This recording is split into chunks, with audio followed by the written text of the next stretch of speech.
Welcome to Storytime with Candygram. Today we're reading Star Wars: A New Hope, adapted by Jeff Smith, illustrated by Caleb Muir and Mickey Rose. A long time ago in a galaxy far, far away, a terrible war rages as the Rebel Alliance struggles to defeat the evil Galactic Empire. Led by the brave Princess Leia, a small team of rebels has just stolen secret plans for the Empire's ultimate weapon. The Death Star is a space station so powerful it can vaporize planets.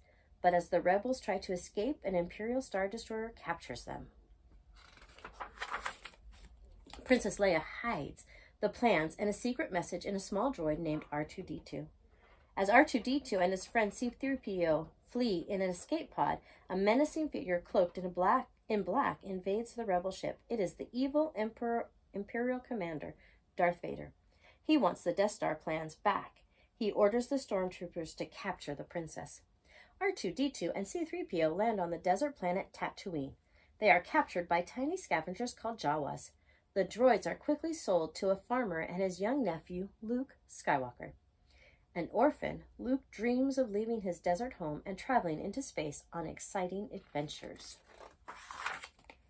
As Luke cleans R2-D2, he accidentally unlocks part of Princess Leia's message.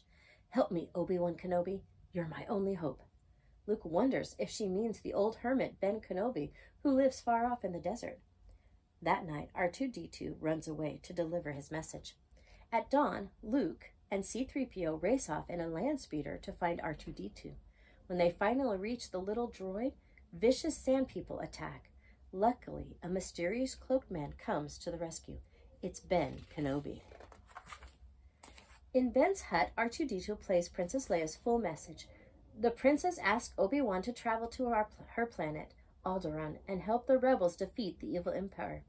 Luke is amazed to learn that old Ben was once Obi-Wan Kenobi, a great Jedi Knight, skilled in the ways of the Force. The Force is an energy field that gives the Jedi Knights his power. It binds the galaxy together, Obi-Wan explains. Obi-Wan then reveals that Luke's father was a Jedi Knight until Darth Vader destroyed him. Darth had been a student of Kenobi's until he turned to the dark side of the Force. Obi-Wan gives Luke a gift, his father's lightsaber, a powerful laser sword. "I want to learn the ways of the Force and become a Jedi like my father," Luke says. Luke, Obi-Wan, and the droids go to the Mos Eisley spaceport to find a spaceship to take them to Alderaan. They look for a pilot in a cantina crowded with strange and dangerous aliens. Obi-Wan hires Han Solo and his Wookiee co-pilot, Chewbacca. Their ship, the Millennium Falcon, is fast enough to outrun Imperial Star Destroyers. It will be a dangerous trip, but Han needs the money to pay a debt to Jabba the Hutt, a powerful crime lord. Luke and his friends climb aboard the Millennium Falcon and blast off. Imperial TIE fighters chase them, but Han quickly engages the ship's hyperdrive. Soon the Falcon is traveling at the speed of light. The heroes race across the galaxy, only to discover that Alderaan is gone, destroyed by the Death Star. Suddenly, the giant space station pulls them in with a powerful tractor beam. Trapped on the Death Star, Luke and his friends hide from the Imperial forces. Obi-Wan sets off to deactivate the tractor beam so they can escape. R2-D2 plugs into the computer and makes an incredible discovery. Princess Leia is being held prisoner on the Death Star. Disguised as stormtroopers, Luke and Han handcuff Chewbacca and pretend he is a prisoner. They enter the detention center and take the guards by surprise. Luke quickly finds Princess Leia and opens her cell. "I'm here to rescue you," Luke says, taking off his helmet. The stormtroopers corner Luke and his friends. Thinking fast, Leia grabs a blaster and blows open a garbage chute. The heroes dive in and land in a giant trash compactor filled with stinky junk and a garbage monster. Crunch! The walls begin to close in, getting closer and closer and closer. Things look grim. Luke uses a communicator to contact C-3PO and R2-D2. At the last second, the droids are able to turn off the compactor and unlock the door.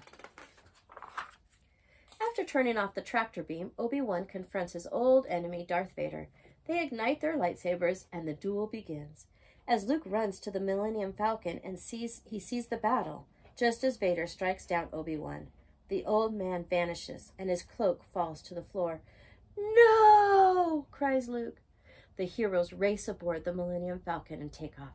Imperial TIE fighters try to shoot them down, but Han and Luke climb into the Falcon's gun bays and blast the TIE fighters to bits. Soon the heroes are zooming across the galaxy to deliver the secret Death Star plans to the rebels. At their base, the rebels review the Death Star plans and find a weakness. One perfect shot in a small vent could destroy the entire station. Han tells Luke that he doesn't want to help with the mission. Instead, the pilot is returning to Tatooine to pay his debt to Jabba the Hutt. X-Wings attack the Death Star as it approaches and prepares to destroy the rebel base. Waves of screaming TIE fighters defend the station. The rebel pilots fight bravely, but no one makes the perfect shot. Finally, it's Luke's turn. He flies his X-Wing down a narrow trench toward the vent. Suddenly, Darth Vader appears in a TIE fighter. Darth Vader is about to destroy his Luke X-Wing when something blasts his TIE fighter. It's the Millennium Falcon zooming to the rescue.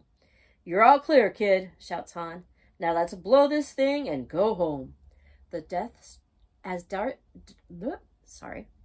Vader's damaged fighter spirals into space, Luke hears Obi-Wan's voice. "Use the Force." Luke turns off his targeting computer, closes his eyes, and fires.